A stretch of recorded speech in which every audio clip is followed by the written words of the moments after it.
and welcome. Delighted to have you here. This is an exciting day and an exciting event and a really major launch of a push on a human right that needs much help.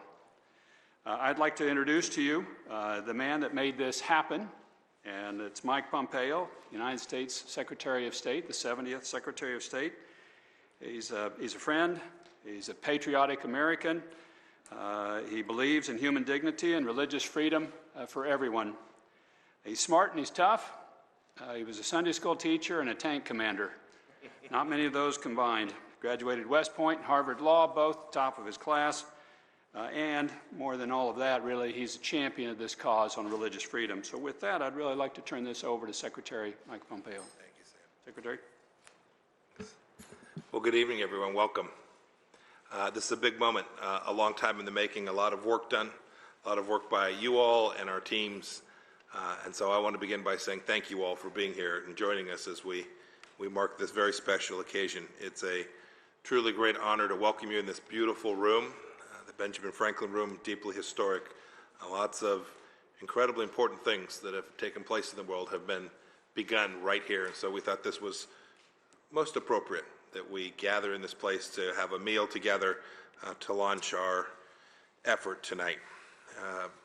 This is the official launch of the International Religious Freedom Alliance, an alliance of like-minded partners who treasure and fight for international religious freedom for every human being.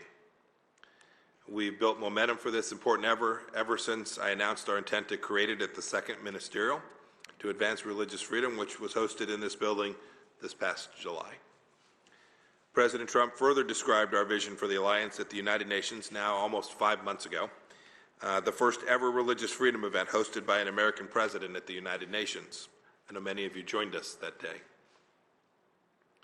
Defending the right of all people to live their lives according to their conscience is one of this administration's top priorities. I just returned from a trip to Eastern Europe and Central Asia. I met with leaders from the Orthodox Church of Ukraine, who are fighting to worship freely without interference from Russian government.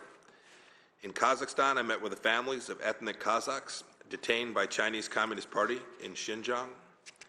I urged leaders in Belarus and Uzbekistan to continue their good work in granting greater degrees of religious freedom to their own people. This is a real mission.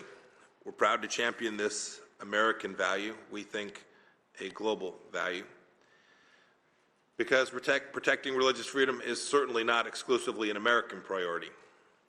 Look at the diversity of the other countries, organizations, and networks that are joining us here today. Our mission spans nationalities, political systems, and creeds. Together, we say that freedom of religion or belief is not a Western ideal, but truly the bedrock of societies.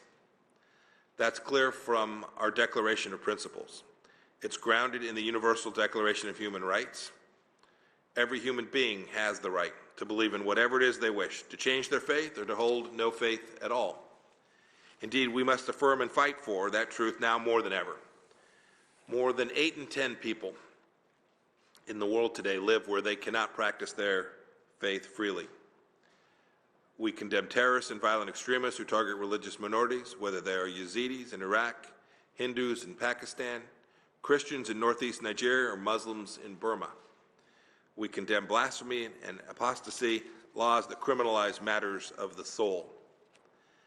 And we condemn the Chinese Communist Party's hostility to all faiths. We know several of you courageously pushed back against Chinese pressure by agreeing to be part of this alliance, and we thank you for that. Finally, our alliance is off on the right foot as countries do their parts to advance this mission. Tonight, I'm most pleased to announce that Poland will host the next ministerial to advance religious freedom this July in Warsaw. Thank you. I know there are conversations happening now about who will host in 2021. We look forward to that announcement soon. And the United States is committed to hosting the ministerial again here in Washington. We're also delighted that Colombia will host the first regional ministerial in South America next month. This multilateralism reflects the values of free societies. To all of our friends here today, thank you for answering for the call to freedom. Thank you for standing for the persecuted. And thank you for showing true leadership. May God bless you all, and let's keep it going. Thank you. Thank you.